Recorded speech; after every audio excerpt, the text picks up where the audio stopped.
Well, hello people, it's Jarkova's Witness here, and I am here to do another review. Originally I had something better to offer, but anyways, today we're going to talk about Lazytown, which for many people of my age is a staple of our childhoods, for the fact of its message of healthy eating, being kind to one another, which unfortunately in today's world is rare, knowing from my own YouTube channel. Everybody listen up! Let's get ready to join us! I don't want to sound like a cunt, but that part is my favourite when he goes, "Get ready to join!" That's my favourite part when his voice unintentionally cracks by accident. There's Playmobil, the movie, Jumanji, the next level.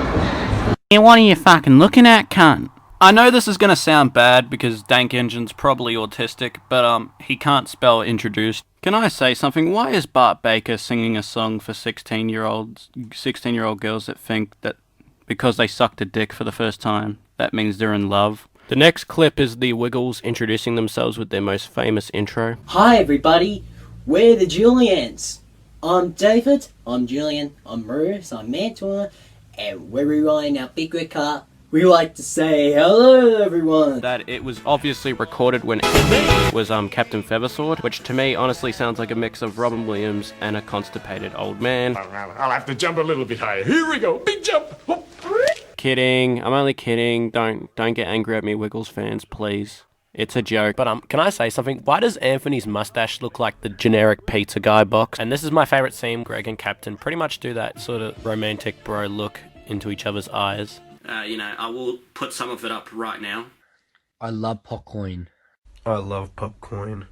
Oh, he's really that scared of purchasing anything in China. It's not like all the fruit and all the other stuff that's made in China. Not like everything, like Blu-ray players, TVs and consoles are made in China and record players. Not at all. Oh, I'm so scared.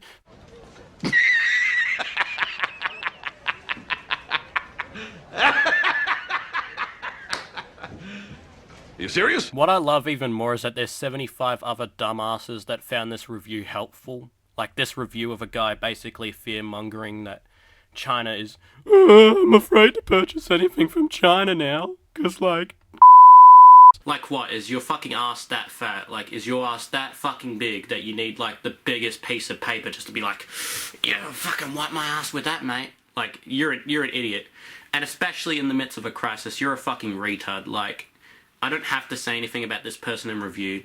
They're probably a terrible person, and their loved one probably doesn't really love them, so, next review. A lot of Chinese people being attacked because of a certain few fucking idiots that decided, oh yeah, I'm gonna eat some bat soup, bruh. And I know people are going to say, oh, Jarkova, isn't it bad to wish suicide on others? Well, I'm sorry, but if you're a greedy cunt and you take bags and bags of toilet paper, maybe you should do the world a favour and go fucking kill yourself. Like, I don't really care. Like, I'm not fucking friendly Geordies. I'm not saying, oh, guys, go vote for Labour because Labour's the best. Like, I don't fucking care. I'm not on one side. I don't give a fuck. Nah, for real. I have no hatred towards John if he is being paid under the table, allegedly. So, I don't have any hate, and plus, please don't sue me. So we start this vlog off at the YouTube version of the Special Ed Olympics. Oh, I'm going to hell for that one. And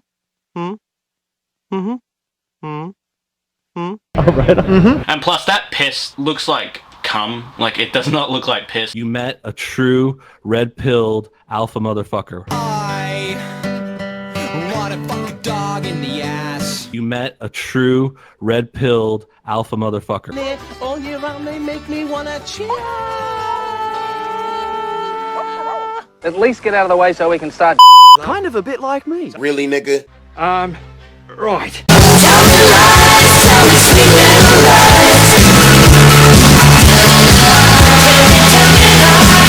This film came out 4 days before the animator, Rem Gross, died. Natsia tells her backstory about how her mother died in Black Saturday.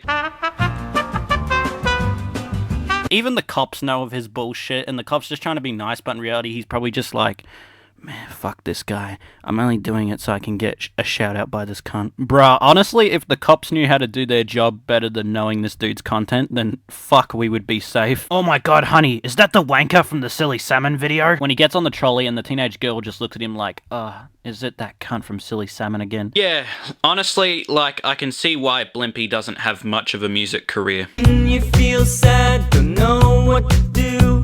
That's what's called feeling blue. I'm sorry, this woman's the type of woman that would probably be a gold digger, that speaks like this and has this really obnoxious voice that has to add with her American act. Like this really, the really obnoxious voice, you know? Like that really annoying fucking voice that you just want to kill yourself every time you hear it in a teenage rom-com.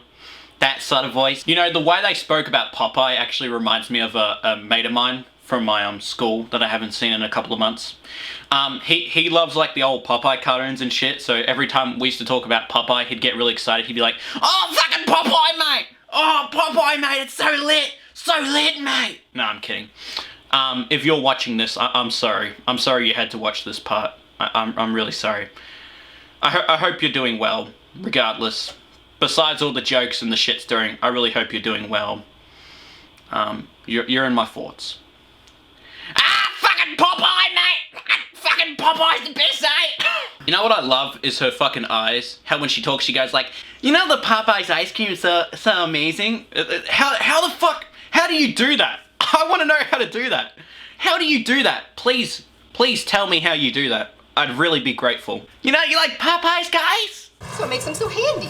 I know the bra meme has become an over-abused meme on my channel, but I'm gonna say it again. Bruh. She is like the worst person that he's had on his channel. She is like more annoying than he is. So handy, so handy, so handy. I know this is gonna be a controversial joke on Jarkova Reacts. This woman is the perfect example of when it's acceptable to be a misogynist to women.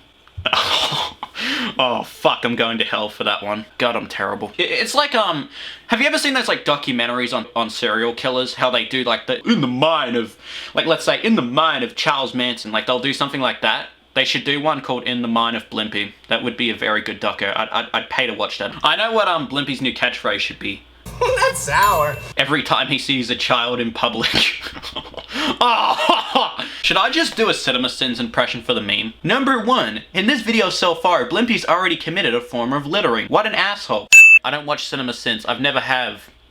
Because if I want to watch a shit movie, I'll watch it myself. And if you support Cinema Sins, go kill. No, I'm not going to say that. No, that's too cruel.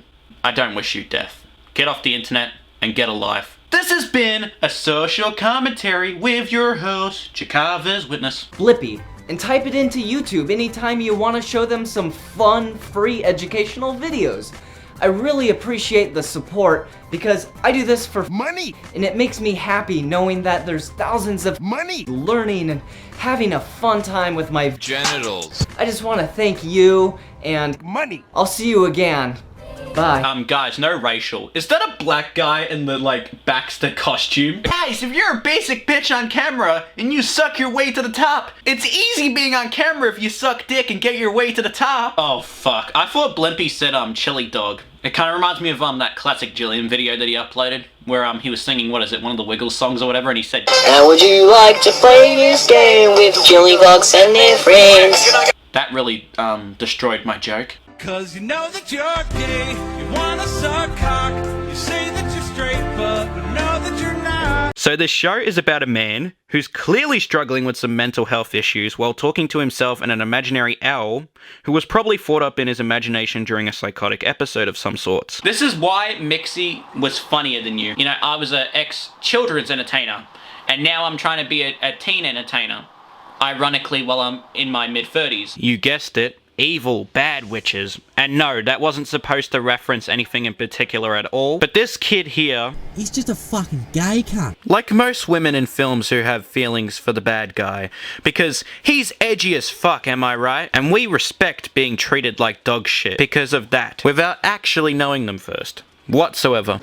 He's just a fucking gay cunt. And Pauly Shore's awful rapping skills is shown to every person who saw this direct-to-video film. It's not my fault, so don't get miffed. Just finding girls just ain't my gift. But if there is one fact that I can boast, when candy has meant a boo boo boo boo boo, a friendly ghost. After all this, we get the greatest anime battle of all time. Listen to the dialogue here. And you guys better get out of here before we turn you into a year's supply of diapers. But tonight, this is a different exception. You know, like those gay fucking Uber Eats ads where they're like, tonight I'll be having a chicken parma. Like those fucking shit ads with Magna Silvestri and like Kim Kardashian where she's like, what is it? Hey Kim, what are you having? And it's like, fuck off. It's like, I don't want to get too aggressive because I know YouTube will think I'm inciting violence or bullying and harassing a person. All I'm gonna say is she needs to go visit a Holocaust camp. Oh, nah, I'm only kidding. Sorry to my Jewish viewers out there. I'm only joking. If it doesn't, then fuck off. I know, I sounded like Paul Joseph Watson. Fuck off! Leave me alone! Leave me alone! That dude probably fucking hates me now because of that, like, Jarkova cast episode. If it actually contributes, I'll make a difference. And then you'll see one of these fucking slimy pieces of shit in public, and they'll be the type of cunt that'll grab, like, let's say, again, this is a can of soft drink. They'll just grab it, they'll go, and just fucking throw it on the ground like that. Like, no shits given whatsoever. It's like, fuck you, mate! It's like, fuck you, mate! I'm gonna be a climate denier. If you keep promoting this shit and just be a hypocrite about it, I'm gonna be a climate denier. I'm gonna be like Donald Trump. I'm gonna deny climate change is a thing. I'm gonna be a retard and deny that climate change is a thing. And that there's no backing to it, bro. It's all just political communist agenda, bro. Yeah, I've pretty much just pissed off half of my audience. Why don't you help women that are actually struggling, you know? Like, maybe help those women. Not just, hey, we need to help Australian women. Yeah, you fucking tried that and you fucking failed because of, coronavirus. Domestic violence magically went up. Yeah, so you failed your bullshit message of, guys, we're against domestic violence, and all these stupid fucking ads where they're like, You pop those down there. You're okay. Just did it because he likes you. you know, and all that garbage. Like, maybe during COVID you could help those women? Nah, fuck that, mate. Domestic violence is just gonna go psh. I'm talking about here in Victoria. I don't know if it's anywhere else in Australia. I'm talking about Victoria, how we went like down. Now, because of COVID, everyone having to stay home for the last 4 months, domestic violence has gone up to the top. You know, because it's a long way to the top if you want a sausage roll. Like, listen to these sick bars right here. That's funny. When I was 10, I was in Mickey D's, jumping on tables, jumping out of trees. My name is Peter and I don't pay my fees. Knocky tracky dacks, vapor max into your face. You don't have these, come on bros, I got your keys. Yeah cuz, come on bros, kick it with the boys. Mason on the beers, fuck those queers. Got the tears running down my face, I better pick up the pace. But also the joys of stuff like capitalism. They're mine. And communism. What do I owe you? Nothing. It's for free. Free? Well, Lazytown has its beginnings as a storybook which was published in 1995 titled Go Go Lazytown in English, and so a year later a stage production of the book was shown in Iceland, and in it, it shows Stephanie as an out-of-shape dancer and Sporticus as an energetic elf. The puppet characters that would later be seen in the TV series also appear, but in human form.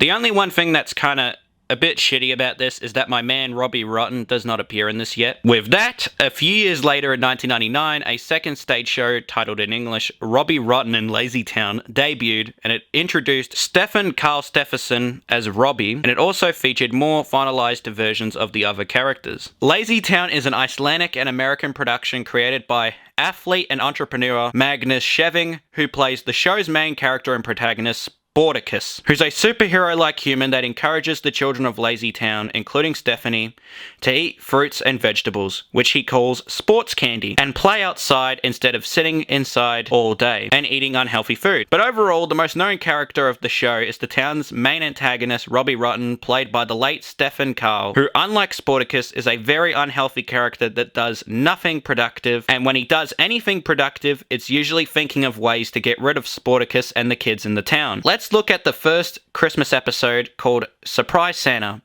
which is a season 2 episode that aired on December 9th, 2005. Let's go! The episode starts off with my favorite line in any Christmas episode. Like, I don't know, but Sportacus has got this creepy vibe to him. When he says it, it kind of reminds me of Garth Brooks. I love Christmas. Sportacus, with his John Wick tier styles of choreography, makes his blue airship look all Christmassy.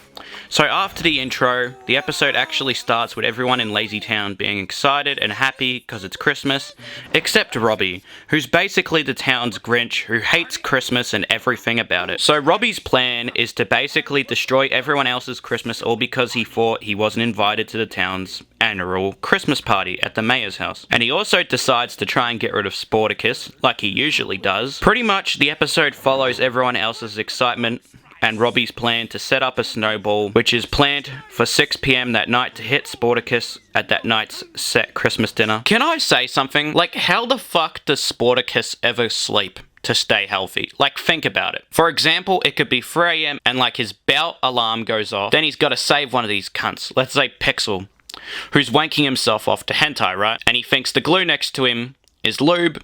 Soon he realizes it isn't, so then there's an emergency. So Sportacus goes, only to see Pixel's computer screen has 2 naked Asian cartoon characters pissing in each other's mouths while finger fucking one another, with some awful fanfiction shit text on the side. Man, if I was Sportacus, I'd fucking end myself. Like, goddamn this. Nigger! Never gets a break. Seriously. Ziggy then gets hypo, and when Ziggy gets sad over everyone telling him to piss off, Sportacus tells him that it's okay to eat candy sometimes, but not the over-consuming way he has so far. Sugar can do that to you. But how can I stop it?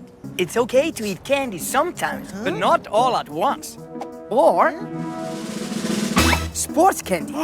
Sports candy? Yes! Wow! Robbie then basically dresses up as Santa, tries to steal the presents, to which he then finds out that everyone in the town gives a fuck about him enough to give him a gift.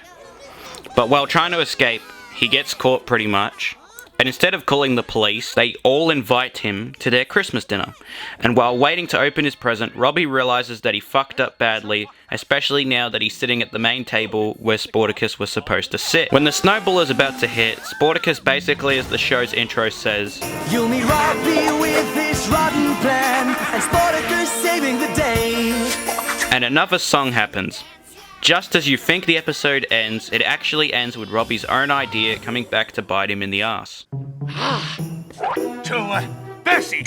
Allahu Akbar! Allahu Akbar! Allahu Akbar! Next Christmas episode we're going to look at was aired 8 years later when the series came back for season 4 in 2013. And this time a lot of things were different, like the production of the music, the puppets, the acting, the voices, and the main character Stephanie, whose original actress had obviously became a woman and was considered too old to play the role. So it was given to then 11-year-old TikToker and YouTuber Chloe Lang, whose TikTok and YouTube content is, yeah, let's not go there. If we do that, we'll be here for 12 hours. Let's continue with the review. This particular Christmas special starts off a bit different, mainly in the way how Sportacus sets up his Christmas decorations, and the intro is a bit shorter than it originally was performed. Like, listen to the comparison here. Welcome to Lazytown, it's the start of a brand new day. Things are upside down here in Lazytown. Adventure's just a moment. We actually start off with everyone setting up for Christmas and talking about what they want for Christmas. We already know how this episode will happen, with Robbie deciding that he'll be good so that he can get a present off Santa, and by doing so, would offer to help everyone else. But Robbie will probably fuck it up in the process of doing so, and Sportacus being Sportacus will, of course, as the intro says, save the day. Robbie finally then gets some respect, like he's never gotten that before, am I right? And the townspeople invite him over for Christmas dinner. But where this one is different to the other is that instead of properly making a turkey, Robbie messes this up by going to sleep and almost killing Santa when his turkey goes flying in the air. I wish this was a joke too, folks. I really do. I really wish this was a joke. Sportacus thankfully saves Santa from dying, and this is where Santa has to unfortunately give the bad news that all the presents were lost in the process of the accident. Stingy wakes up the next morning to see that all the presents are at the front of his bedroom. Like, honestly, I've got to give the designers of the puppets one thing, is that they finally gave them some proper eyebrows to express their emotions. After they sing Holly Jolly Holidays, which I am not gonna lie is an actual catchy song to be honest.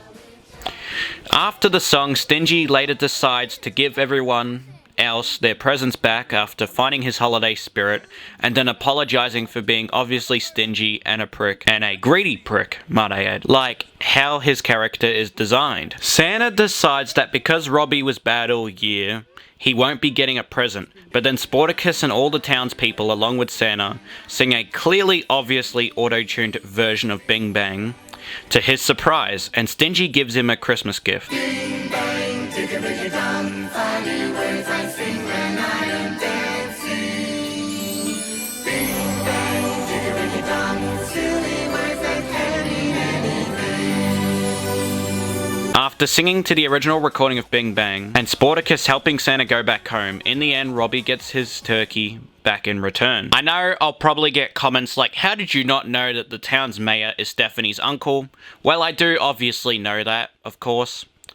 What can I say? But overall, Lazytown, in my honest opinion, although it can be very over the top and cheesy at times, still has its charm that keeps me revisiting it all these years later. But also to this day, I still get fond memories of it, and obviously my favourite character is the late Stephen Carl as Robbie Rotten, who to me is an interesting character study into the mental psyche of a man who clearly hates his life and the people around it, meanwhile can still have some sort of compassion or sympathy even if it's very little. Well anyways, I hope you enjoyed this video, so have a great Merry Christmas and a Happy New Year. Goodbye. That's funny. When I was 10, I was in Mickey D's, jumping on tables, jumping out of trees.